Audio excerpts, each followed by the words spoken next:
Chcę opowiedzieć dzisiaj o sztucznej inteligencji i wydaje mi się, że to jest jedna z tych sytuacji, kiedy trzeba opowiedzieć o rzeczy, o której wiele osób słyszało. Okay? Słyszycie tu i ówdzie, że w telefonach jest, że nie wiem, że samochody są inteligentne, a ja wam chciałem dzisiaj trochę uporządkować, o co w tej sztucznej inteligencji w ogóle chodzi. I pozwólcie, że zacznę od takiej mojej trochę przygody. Kilka lat temu, no ze 3 lata temu,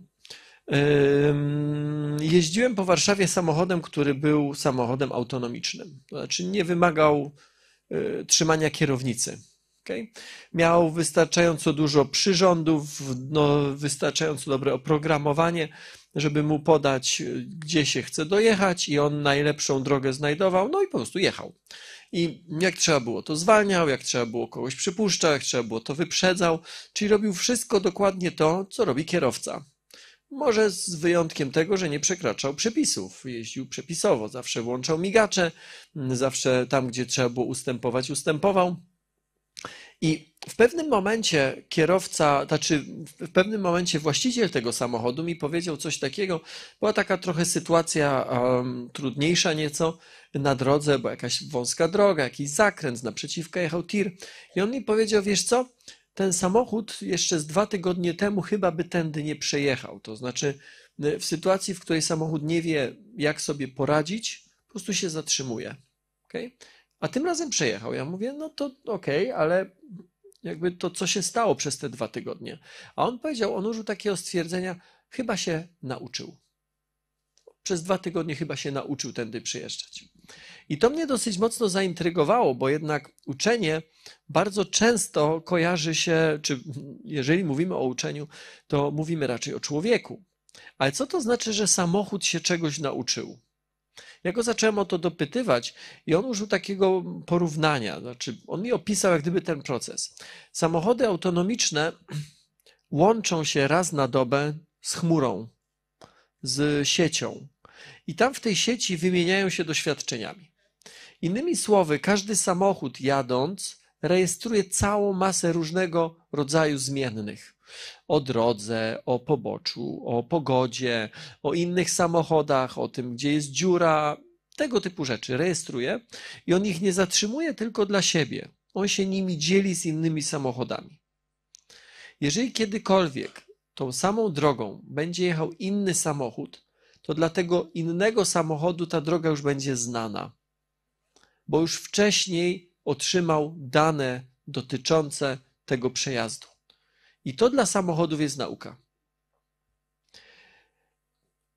W kontekście samochodu zacząłem się zastanawiać nad tym, czym jest inteligencja.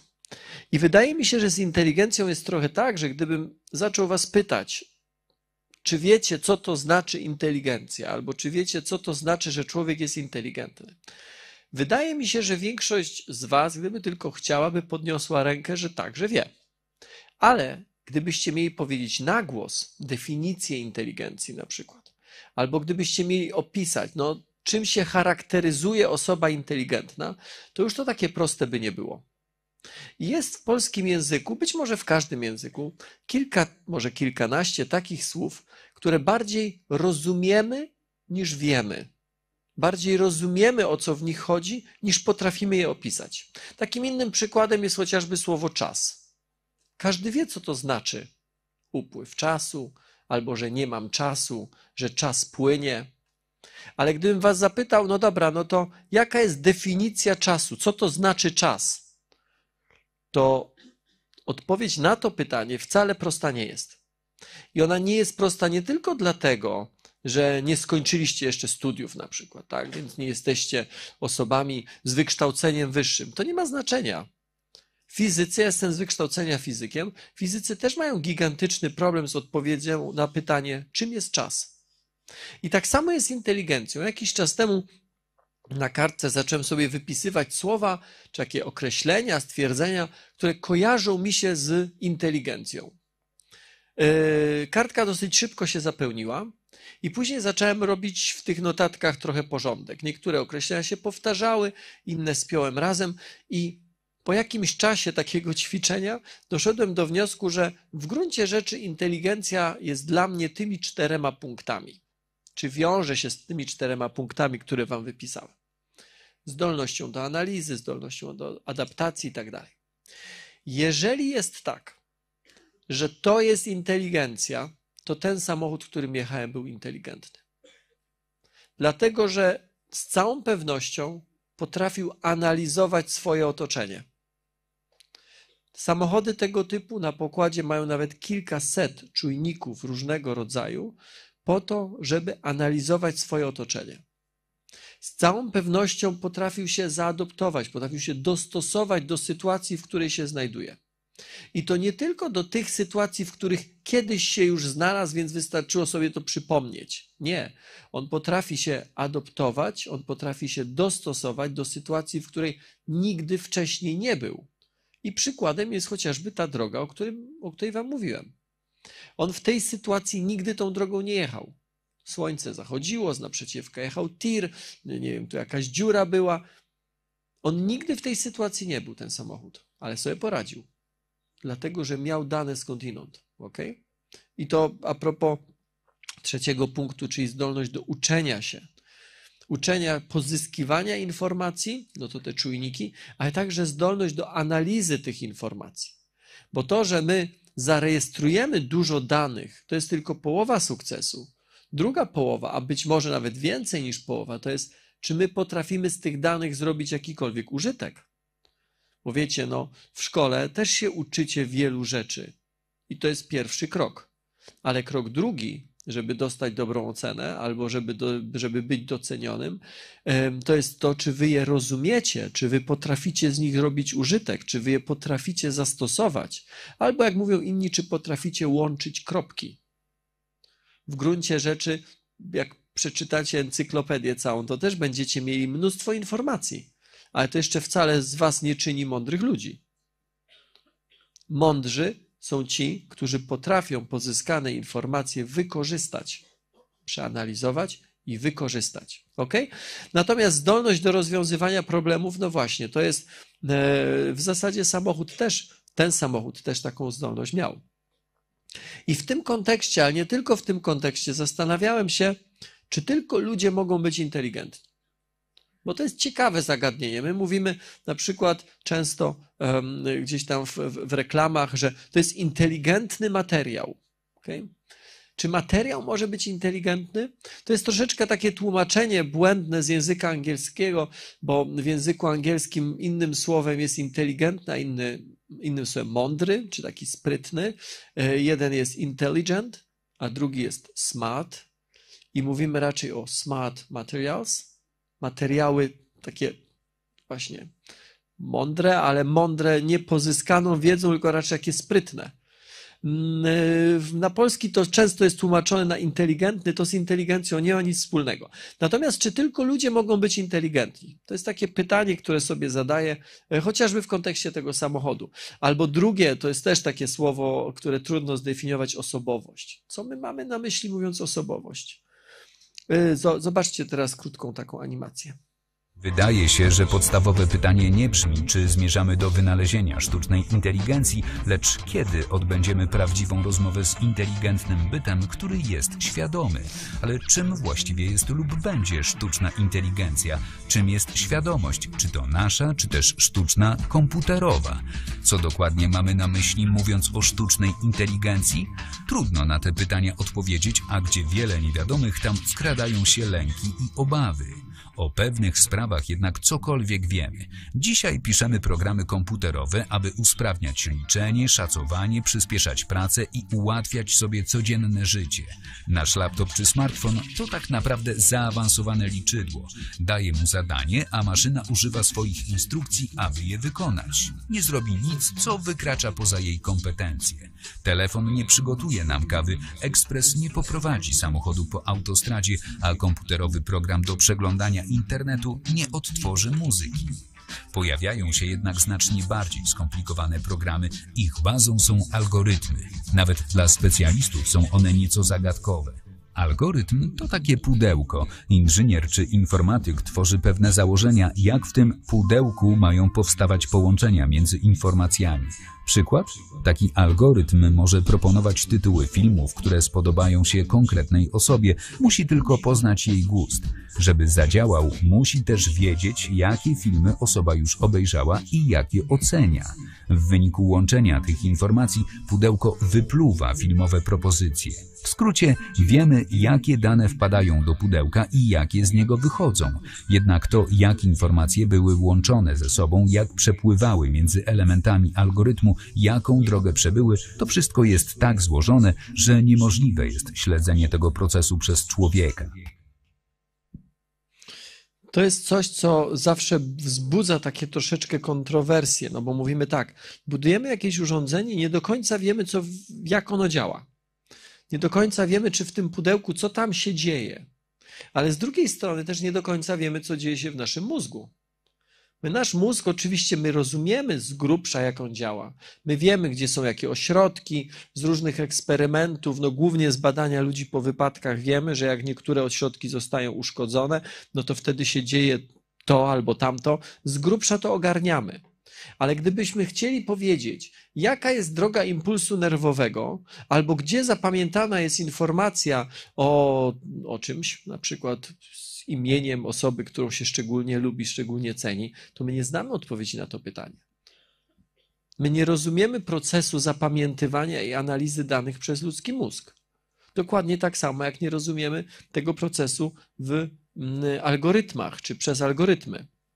Ten przykład wybrałem dlatego, że on jest bardzo życiowy. Tak? My z niego bardzo często korzystamy. Oglądamy filmy na Netflixie, odpowiedni algorytm analizuje, co oglądamy, kiedy oglądamy, o której godzinie, czy oglądamy całe, czy tylko kawałek, czy oglądamy na przyspieszonym tempie, czy przewijamy, jak gdzieś tam są dłużyzny. To wszystko jest analizowane. I później na tej podstawie w jakiś sposób, nie wiemy jaki, podejmowane są decyzje, że ten sam algorytm podpowiada nam kolejne filmy. I dokładnie tak samo działa to chociażby w aplikacji Spotify. Słuchamy muzyki, słuchamy podcastów. Gdyby ktoś zapytał, no dobra, jakiej muzyki słuchasz? Albo jaką muzykę lubisz? To odpowiedź na to pytanie wcale nie jest prosta. Bo czasami ktoś lubi muzykę w poniedziałki na początku tygodnia albo z rana raczej taką energetyczną, a wieczorem raczej taką spokojną. Słuchamy różnej muzyki, ale na podstawie tego, jak słuchamy i czego słuchamy, algorytm wyciąga z tego wnioski. I to nie jest tylko kwestia Spotify, to jest w zasadzie kwestia wszystkiego, co macie na waszym smartfonie. Przy okazji, czasami o sztucznej inteligencji mówi się jak o czymś, co kiedyś będzie. To jest błąd. Algorytmy inteligentne, na różnym poziomie tej inteligencji oczywiście, one są już od dawna w waszych smartfonach. Ja powiem wam więcej, trudno mi sobie w ogóle wyobrazić funkcjonowanie czy istnienie smartfonów bez sztucznej inteligencji. Bo jeżeli popatrzycie na każdą z tych aplikacji, i zdacie sobie sprawę z tego, że one działają dzięki sztucznej inteligencji i gdyby jej nie było, to my byśmy po prostu nie używali na przykład YouTube'a.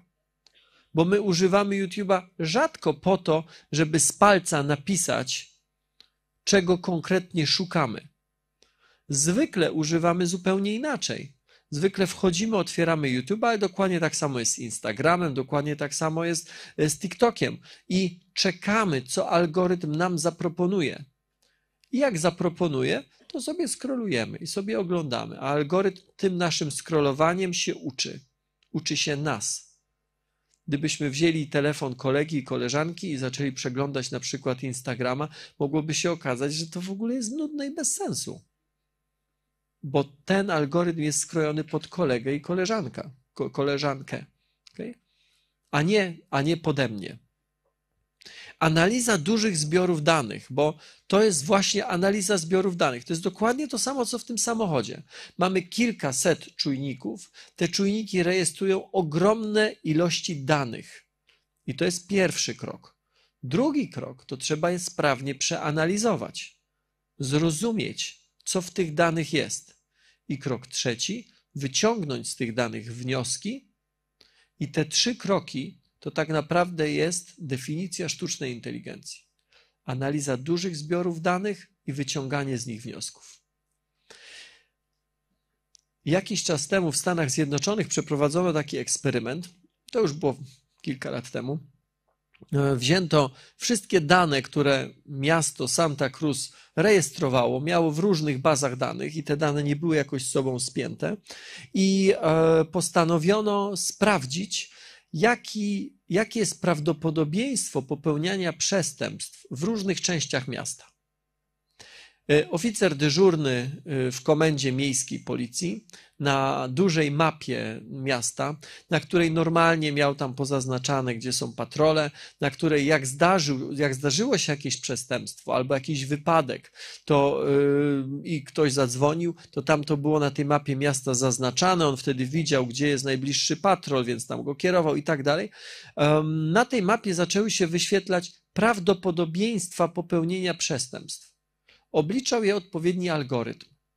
Tam, gdzie to prawdopodobieństwo było większe, chociażby dlatego, że to miejsce było dalej od komisariatu policji, albo była tam, nie wiem, remont drogi, przestępcy wiedzieli, że policji nie będzie tak łatwo tam dojechać. Tam, gdzie były większe prawdopodobieństwa popełnienia jakiegoś przestępstwa, tam ten oficer kierował patrole. Tam kierował po prostu radiowóz albo patrol pieszy. Innymi słowy, policjanci byli na miejscu tak naprawdę zanim przestępstwo zostało popełnione. Czyli została odwrócona trochę sytuacja. Zobaczcie, normalnie policję się wysyła tam, gdzie ktoś zadzwoni, że na przykład był wypadek, albo był napad, albo kogoś okradli, albo stało się coś jeszcze gorszego, jakaś, nie wiem, strzelanina. Ktoś dzwoni na policję, mówi, że to jest na przykład na rogu ulicy tam Sienkiewicza jakieś tam, powiedzmy, komisariat zaznacza to miejsce, sprawdza, gdzie jest najbliższy patrol i wysyła tam. Po zdarzeniu, po przestępstwie. Dzięki algorytmowi, to są takie algorytmy tak zwane predykcyjne, czyli przewidujące. Jak się ma odpowiednio dużo danych, można policzyć, jakie jest prawdopodobieństwo, że przestępstwo się pojawi, zanim ono się pojawi. Efekt tego algorytmu był taki, że w wielu przypadkach przestępca, jak przyszedł na miejsce po to, żeby popełnić swoje przestępstwo, tam już czekał policjant. Przestępczość w tym mieście spadła o kilkanaście procent. To był eksperyment sprzed wielu lat. Dzisiaj tego typu algorytmy są stosowane w bardzo wielu miejscach, także w Polsce, także w takich miejscach, gdzie rzeczywiście śledzi się chociażby ruch uliczny albo śledzi się przestępczość. Ta analiza dużych zbiorów danych to oczywiście nie jest tylko kwestia policji, ale to jest także kwestia medycyny. I to jest absolutnie niesamowite, bo musimy sobie zdawać sprawę z tego, że w gruncie rzeczy dzisiaj już istnieją algorytmy, które radzą sobie z rozpoznawaniem wielu chorób, na przykład na zdjęciach tomograficznych, na zdjęciach płuc, na zdjęciach mózgu, na zdjęciach skóry. Radzą sobie ze znajdowaniem, z rozpoznawaniem chorób dużo lepiej niż lekarze. I to jest bardzo ciekawe. To nie jest tylko kwestia obrazów takich zrobionych w jakimś urządzeniu, to jest także kwestia obrazów na przykład naszej twarzy. Algorytmy, które rozpoznają nasz stan emocjonalny, to nie jest już nic nowego. My nie mamy ich jeszcze często w telefonach, chociaż już są aplikacje, gdzie na razie, można by powiedzieć, zabawowo możemy sobie zrobić zdjęcie i algorytm oznaczy, czy na tym zdjęciu jesteśmy smutni, czy weseli, czy załamani, czy podbudowani. My tam czasami nawet możemy oceniać, nie? Czy algorytm trafił, czy nie, nie zdając sobie nawet sprawę z tego, że my uczymy ten algorytm, jak on ma się zachowywać, albo jak on ma rozpoznawać.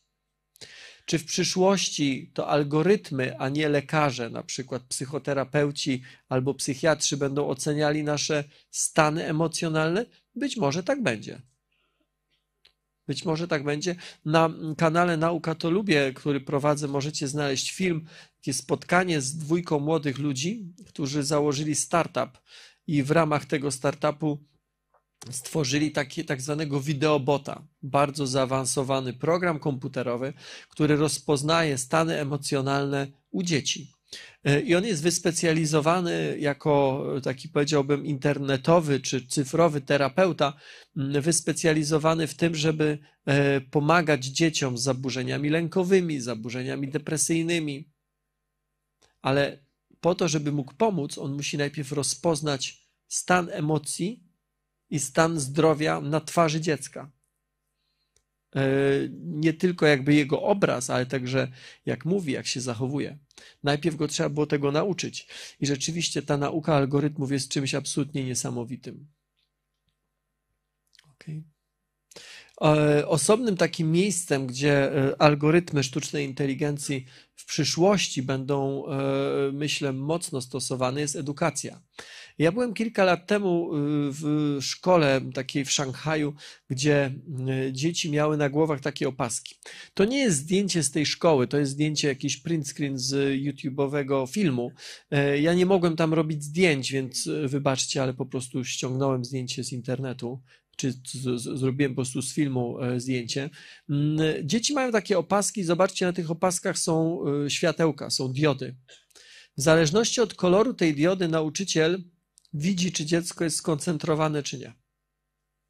Bo ta opaska rejestruje, nie wchodząc za bardzo w szczegóły, rejestruje aktywność mózgu. Dzięki temu nauczyciel, jak widzi, że dziecko się zdekoncentrowało, czy uczeń się zdekoncentrował w momencie, jak nauczyciel coś tłumaczył, może po prostu powtórzyć. No, może użyć innego przykładu, może powtórzyć. Nie chcę jak gdyby wchodzić w szczegóły tej technologii, bo nie czas na to, to jest tak trochę tylko chcę wspomnieć o tym, że w edukacji także algorytmy, czy ogólnie sztuczna inteligencja ma zastosowanie i będzie miała coraz większe. Natomiast gdyby zrobić jeszcze krok dalej i wyobraźcie sobie sytuację, w której czy notatki na lekcji, czy zadania na lekcji, czy zadania domowe wypełniacie nie w zeszycie, tylko wypełniacie pisząc po ekranie jakiegoś tabletu, a odpowiednio zaprogramowany, zaprojektowany algorytm analizuje to nie tylko co piszecie, ale też jak piszecie. I odpowiednio wyuczony jest w stanie zobaczyć, w którym miejscu popełniacie najczęściej błąd, w którym miejscu się wahacie, w którym miejscu się stresujecie, w którym miejscu nie jesteście pewni. I z tego można wyciągnąć wnioski dotyczące chociażby tego, czego nie rozumiecie, gdzie jest dziura w waszym rozumowaniu.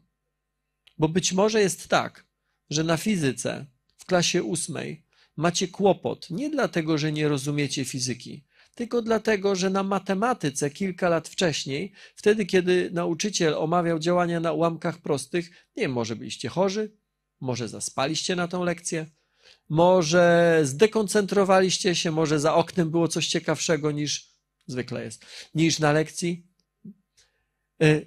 Mając odpowiednio zaprojektowane narzędzia, można odpowiadać na te pytania.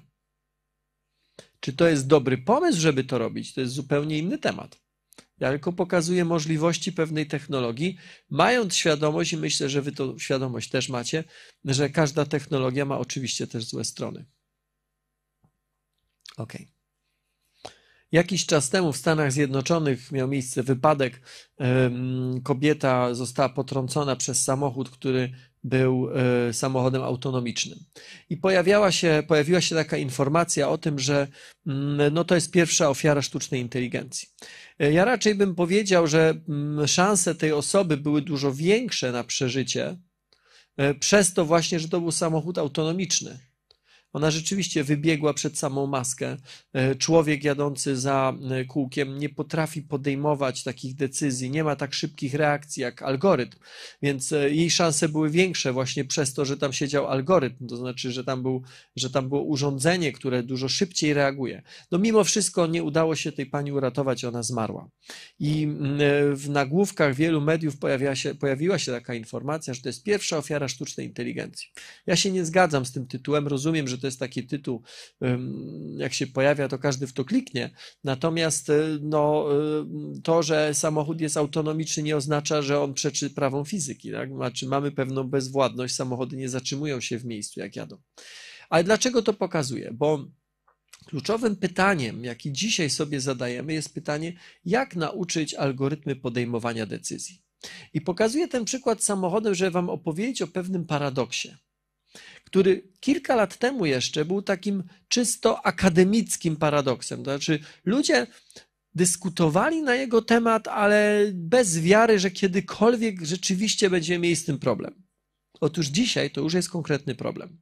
Wyobraźcie sobie sytuację, w której kupujecie samochód autonomiczny. Pakujecie do tego samochodu walizki, pakujecie rodzinę i jedziecie na wakacje. I w trakcie tej drogi na wakacje, powiedzmy, nie wiem, nad morze, w góry, gdziekolwiek, przejeżdżając przez jakąś miejscowość, dziecku wypada piłka, nie waszemu, dziecku grającemu gdzieś tam na polu, wypada na drogę piłka i dziecko wybiega za tą piłkę prosto pod maskę waszego samochodu. Samochodu, którym wy nie sterujecie. Steruje jakiś algorytm, steruje program komputerowy. I teraz tak, program komputerowy oblicza, że nie jest w stanie zahamować. Że ma w zasadzie do wyboru dwie sytuacje. Albo uderza w to dziecko, najpewniej je zabijając, albo skręca koła, zjeżdża gdzieś tam na bok, z ryzykiem, że być może potrąci na przykład pieszego, który idzie chodnikiem, albo uderzy w drzewo i zrobi krzywdę wam właścicielom. Pytanie za 100 punktów. Jaką decyzję algorytm powinien podjąć?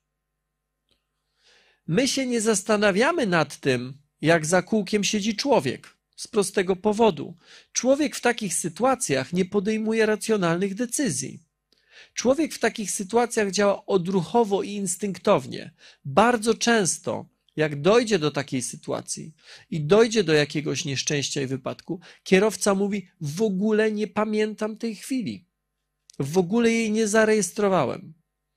I nie ma się co dziwić. Tak jak mówię, w takich sytuacjach wysokiego stresu, nagłej jakiejś sytuacji, ludzie działają instynktownie. Natomiast algorytmy nie mają instynktów i odruchów. Algorytmy trzeba zaprogramować. Jemu trzeba powiedzieć, jak on w takich sytuacjach ma reagować.